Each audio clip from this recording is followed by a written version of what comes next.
मना नहीं है, तीसरा विकल्प है, या 25 में आए या 30 में आए, लेकिन हम लोग उसी के साथ। कि नीतीश कुमार भी पिछड़े वर्ग के ही हिमायती हैं और ये सामाजिक न्याय के ही पुरोधा हैं और लालू यादव से कभी कम नहीं है। या मतलब जनता उनकी बातों को सुन तो रही है, पसंद भी कर रही है, लेकिन शायद इस स्थिति में लग रहा है कि कुछ होगा, लेकिन वो भी जुमले साबित होगा, क्योंकि 3 करोड़ यहाँ घर होगा। या आज के सोशल मीडिया में हम 10 साल, 5 साल, 20 साल पहले क्या स्थिति इस देश की या राज्य की, हमारे जिले की रही है, वो तो हम देख सकते हैं। बिहार की चुनावी फिजा में दिन प्रतिदिन गर्मी बढ़ती जा रही है। मौसम का तापमान गिर रहा है, लेकिन सियासी फिजा में गर्मी बढ़ती जा रही है।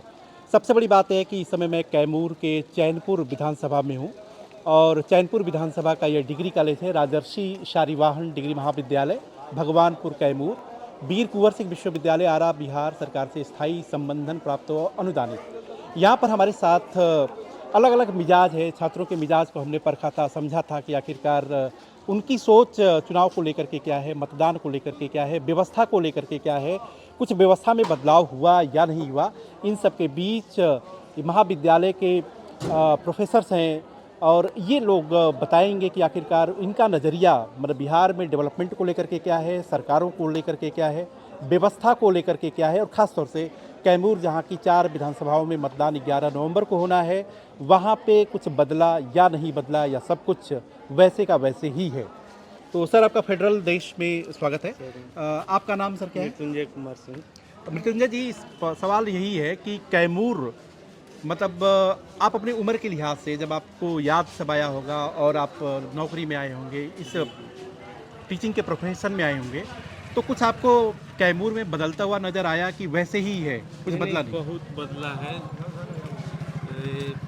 90 के दशक में जो स्थिति थी बिहार की, वो नीतीश कुमार के आने के बाद बहुत बिहार में चेंज हुआ, इंफ्रास्ट्रक्चर से लेकर के लैंड ऑर्डर तक। और 2005 से 10 के काल में जो बिहार में परिवर्तन हुआ वो सराहनीय थी, लेकिन 10 के बाद बहुत स्किल डेवलप बहुत नहीं हुआ है बिहार। अच्छा, ऐसा क्या हुआ कि 2005 से 10 में जी 2005 से 10 में तो परिवर्तन हुआ, जी। लेकिन फिर बाद में 2010 का जो जिक्र कर रहे हैं कि उसके बाद वो चीज़ नहीं हुई, उसके पीछे क्या खास वजह? उसके पीछे कारण था कि उस समय रघुवंश प्रसाद सिंह मानव संसाधन विकास मंत्रालय में थे और बिहार के मंत्री थे, और उन्होंने बहुत पैसा बिहार को दिया और नीतीश कुमार ने उसका बहुत बखूबी से इस धरातल पर उतारा, रोड, लाइन, इंफ्रास्ट्रक्चर वगैरह पर। और उसके बाद जब से का कहला डबल इंजन सरकार आई है, तब से बहुत चौमुखी विकास नहीं हुआ। जबकि ये लोग तो दावा करते हैं कि डबल इंजन मतलब बहुत ज़्यादा विकास। करते हैं, लेकिन वैसी दावा यहाँ। अच्छा, कैमूर को लेकर के आप बताइए कि कैमूर को लेकर क्या कुछ बदला? बिहार तो ठीक है बदला, कैमूर में कितना? ये नक्सल अफेक्टेड इलाका भी है, तो कैमूर में कुछ एक तो नक्सलिज्म पर क्या है इस समय? नक्सलवाद धरातल पर है या मतलब? नक्सलवाद अब धरातल पर सर नहीं है, लेकिन जिस जगह पर आप खड़े हैं वो नक्सली बेल्ट से ही जानी जाती है। यहाँ अभी चुनाव जो दूसरे फेज में होगा हम लोगों का, वो 3 बजे से ही इस क्षेत्र में होगा। तो नक्सल प्रभावित क्षेत्र तो है, लेकिन वो अब धरातल पर एमसीसी वगैरह का प्रकोप जो था वो नहीं। लेकिन 3 बजे मतदान समाप्त हो जाता है। समाप्त हो जाएगा। अच्छा, एक चीज़ बताइए कि तेजस्वी यादव को लेकर के मतलब क्या नज़रिया है कि वो कह रहे हैं कि बदलाव जो है ज़रूरी है और बिहार जो है बदलाव 25 साल बाद जो है बिहार में बदलाव हो के रहेगा।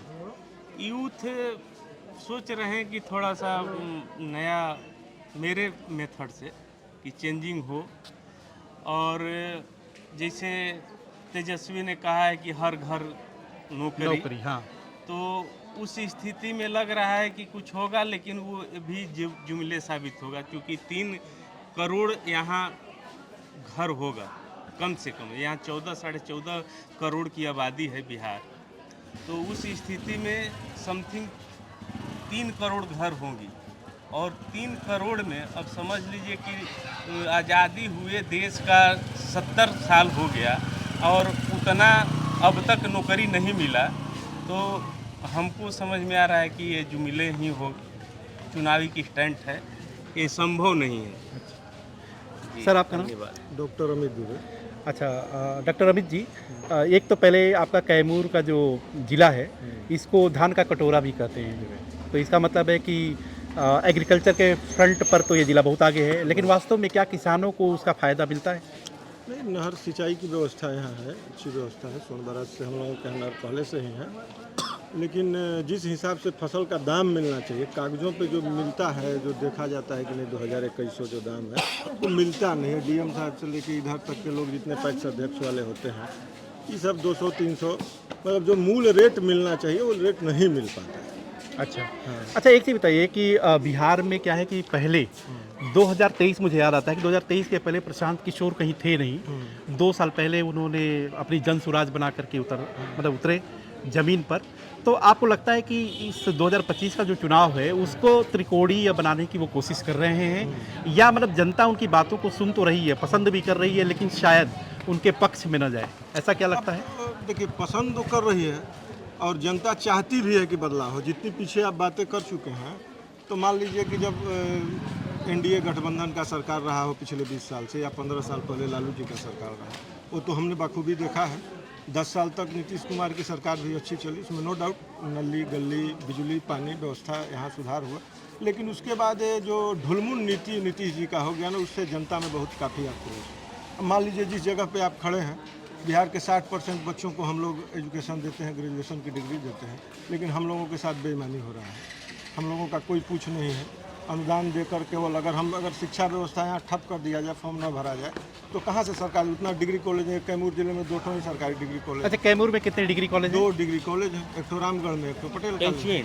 अच्छा, कैंचुएंट। और हम लोग अनुदानित कॉलेज वाले हैं। 3000 स्क्वायर किलोमीटर एरिया है इस जिले का, और उसमें केवल महज 2 डिग्री कॉलेज। तो एक आपके चैनपुर विधानसभा में और दूसरा एक भभुआ में है, एक तो रामगढ़। ग्रेजुएट कॉलेज है 2 ठो। अच्छा। एफिलिएटेड कॉलेज कम से कम 8 गो। तो ये एफिलिएटेड हाँ, कॉलेज। एफिलिएटेड। अच्छा, तो इसमें जो सैलरी वैलरी का जो है वो सब, सैलरी हम लोगों को यहीं से मिलता है, उसके बाद अनुदान सरकार देती है बच्चों के हिसाब से। तो सैलरी आप लोगों को प्रॉपर टाइम पे मिल जाता है, महीने महीने? हाँ, महीने यहाँ तो मिल जाता है। अच्छा, कहने का मतलब कि दोनों सरकारों से अब दोनों लोगों को हम लोग देख लिए, इनसे संतुष्ट नहीं है। हमको तीसरा विकल्प चाहिए, हमको शिक्षा चाहिए, रोजगार चाहिए, पलायन तो से तीसरा दूरी विकल्प आप किस में देखते हैं? हम अभी तो बात से और काम के नज़रिए से 3 साल से जैसे रोड पे चल रहे हैं प्रशांत जी, उनके साथ हैं हम लोग। हमको एक रश्मि रथी की बात याद आ रही है, जब कृष्ण गए थे और कर्ण को कहने के लिए कि आप आ जाइए, आप पांडु पुत्र ही हैं, आप कर्ण के उनके साथ दुर्योधन के साथ न रहिए। लेकिन उसने कहा था कि नदिया नौका को छोड़ चली, अब जाने भी किशोर चली, ये बीच नदी की धारा है, सूझता न कूल किनारा है, ले लील भले यह धार, मुझे लौटना नहीं स्वीकार मुझे। तो हम लोग दोनों लोगों को देख लिए, अब लौटना नहीं है, तीसरा विकल्प है, या 25 में आए या 30 में आए, लेकिन हम लोग उसी के साथ हैं। हम लोग बदलाव चाहते हैं। ये दोनों लोगों की ढुलमुल नीति की घर घर नौकरी देंगे, इनके कहने का मतलब कि हम 10-10 हज़ार रुपया, इस सब जुमलों से अब काम चलने वाला नहीं है। लोग इस चीज़ को समझ रहे हैं, बिहार इतना बेवकूफ़ नहीं है कि इन लोगों की बातों में आएगा। हम लोग तीसरे पक्ष के साथ चलेंगे, अब आगे भविष्य में क्या होगा उसको देखा जाएगा। सर, आपका नाम? डॉक्टर शैलेंद्र सिंह। अच्छा, शैलेंद्र जी, आज जो है क्या हुआ कि दिल्ली की राउज एवेन्यू कोर्ट ने लालू यादव और फैमिली पर जो लैंड फॉर जॉब स्कैम है उसमें बोला जो है कि मामला बनता है और इसको चलाया जाना चाहिए। तो क्या ये जो एक तो अदालत का जो फैसला है वो तो सभी लोगों को सर्वमान्य है, लेकिन क्या लगता है कि इसका जो राजनीतिक उपयोग जो है अब एनडीए के लोग ज़्यादा करेंगे, या इससे सिंपैथी गेन करेंगे महागठबंधन और उनको फ़ायदा मिलेगा? स्वाभाविक है, इसका दोनों लोग अपने अपने लिए फ़ायदे के लिए बोलेंगे, और जो उनके समर्थक हैं या न्यूट्रल लोग भी हैं, वो अदालत का फैसला है तो उसमें कुछ सच्चाई भी लग रही है, जो आरोप सुनते आ रहे हैं हम लोग। लेकिन अब उस पर कहाँ तक सच्चाई है और क्या फ़ैसला अदालत देगी उसको मानना पड़ेगा।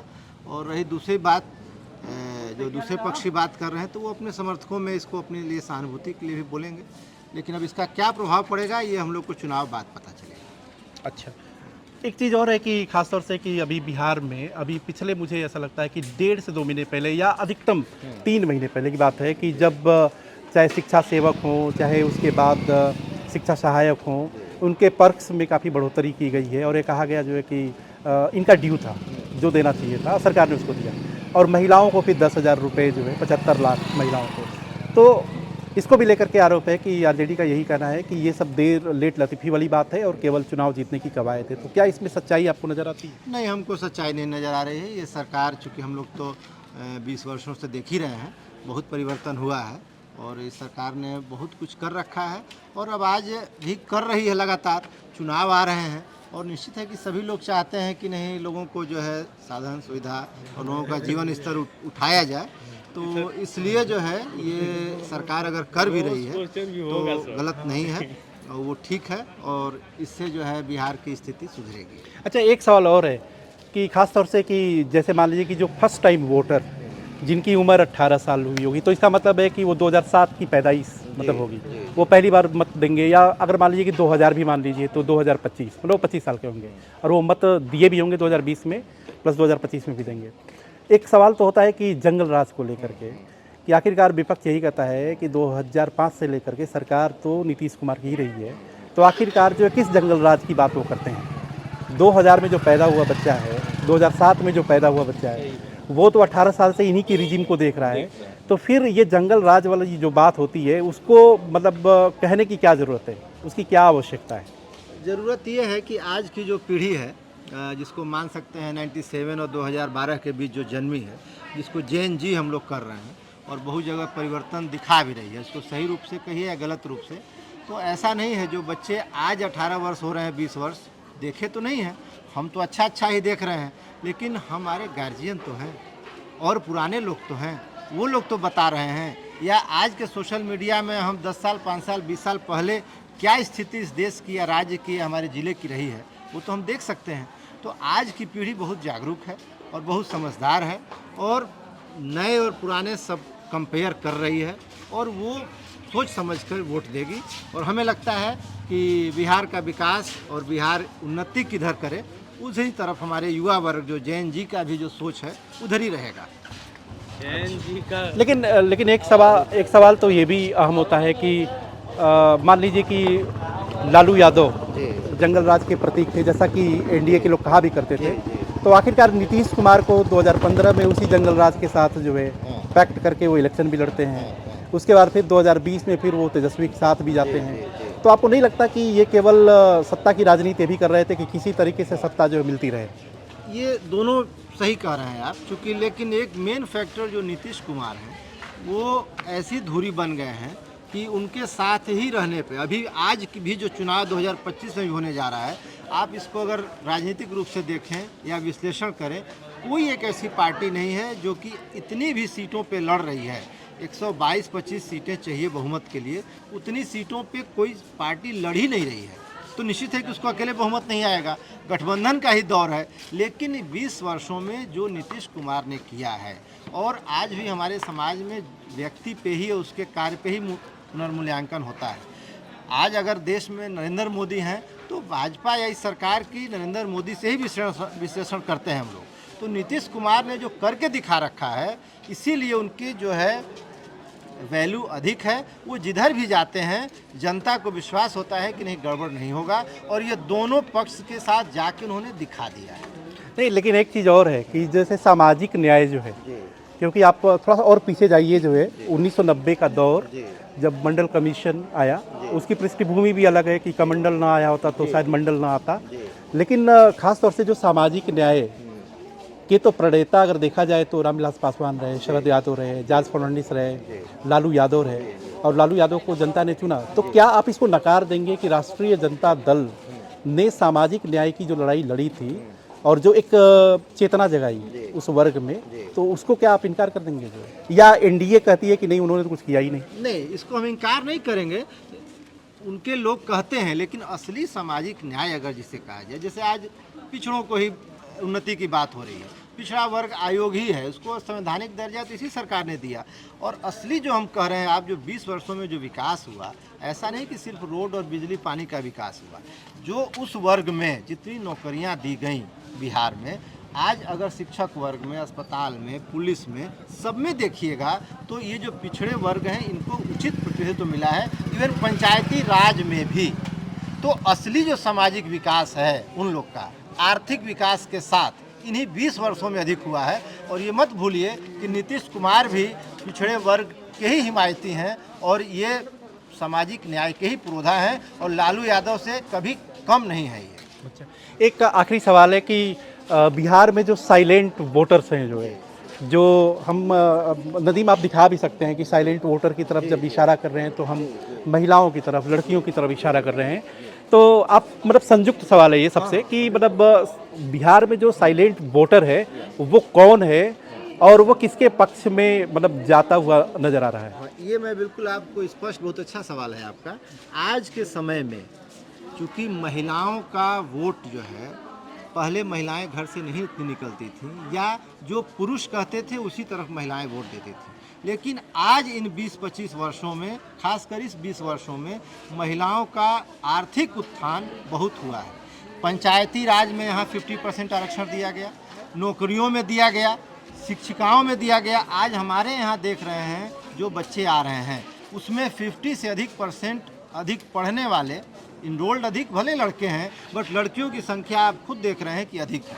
तो ये जो लड़कियां पढ़ रही हैं अपने अधिकार को समझ रही हैं और इनका जब आर्थिक उत्थान हो रहा है, आप इवन 12th में जो पास की बच्चे इंटर में या बीए में, उनको 25,000 50,000 की नगद राशि मिल रही है और फिर जब समाज में ये जा रही हैं तो उनको इस सरकार ने ये जो अभी आपको 10,000 रुपये पे विरोधी कह भी रहे हैं कि अभी क्यों दिया गया, एक रास्ता बताया गया कि आप अपने पैर पे भी खड़े हो सकती हैं। तो ये जो साइलेंट वोटर हैं, पिछले 2-3 चुनाव में इन्होंने करके दिखा दिया है इस सरकार को, और खासकर जो इस सरकार के मुखिया हैं नीतीश कुमार, उनका जो ये कल्पना है, उनको इन वोटरों ने बहुत अधिक संबल दिया है। अच्छा, आपको साइलेंट वोटर का मतलब क्या?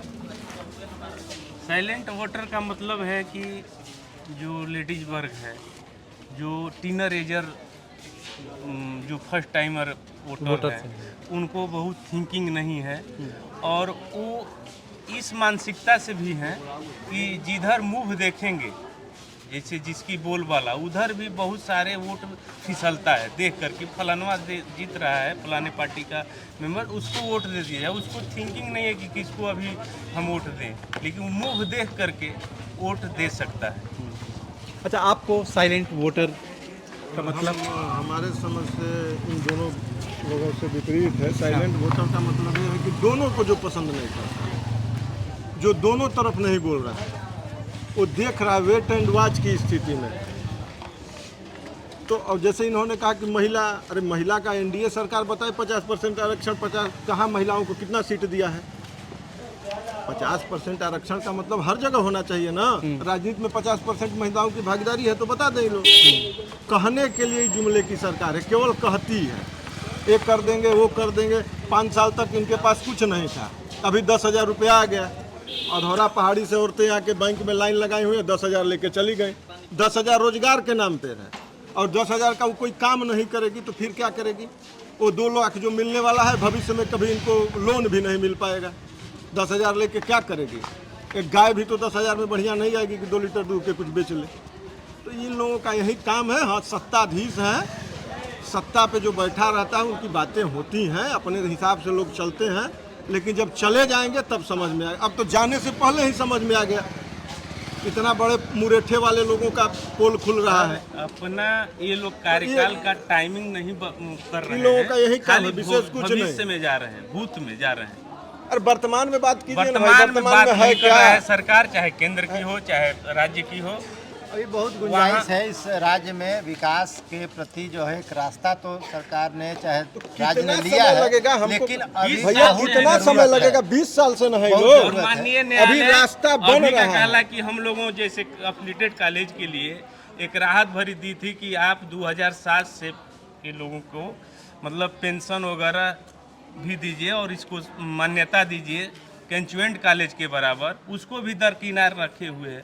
भैया जिस जीविका दीदी को, जिस पंचायती राज के जो क्या बोले जाते हैं, वो 40 साल हो जितने गया लोगों सर को इस दे रहा है, पैसा ऐसे दे रहे हैं संस्थाओं लोग। को काम करते आप हुए। सोचिए कि गांधी मैदान में वहाँ पटना में लखेत के मारा जा रहा था, और आज की स्थिति है कि आप 10,000 ले लीजिए, आप 5,000 ले लीजिए, तो अपना आप रोग छिपाने के लिए आप दे रहे हैं।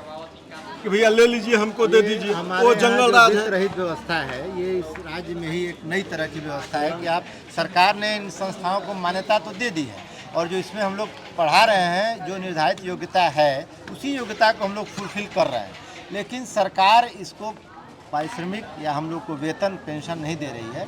ये एक बहुत बड़ा काला धब्बा है इस सरकार के ऊपर, और हम लोग की मांग है कि ये सरकार, या अगर जनता परिवर्तन करती है, जो भी सरकार आवे, इस व्यवस्था को जो पिछले करीब 35-40 सालों से चली आ रही है, और सारी योग्यता ये जो बच्चे पढ़ रहे हैं, इन सारी सबकी डिग्री इसी कॉलेज से मिलनी है, और हम लोग पढ़ा रहे हैं, लेकिन हम लोग को अन्य कॉलेजों की तरह, अन्य कर्मियों की तरह वेतन और लाभ नहीं मिल रहा है। तो जैसा कि आपने देखा कि अलग अलग राय, अलग अलग विचार, अलग अलग व्यवस्था, कुछ व्यवस्था के हिमायती भी, कुछ व्यवस्था में परिवर्तन के हिमायती। कुछ को ये लगता है कि अभी तक बिहार में जो 2 गठबंधन का शासन रहा है, उससे इतर कोई तीसरा भी बेहतर विकल्प हो सकता है, लेकिन सवाल वही है कि क्या वो मतदान के समय उन सारी चीज़ों को ध्यान में रखेंगे, या बातें सिर्फ बातें बनकर के रह जाएगी। कैमरा पर्सन नदीम अहमद के साथ मैं ललित राय,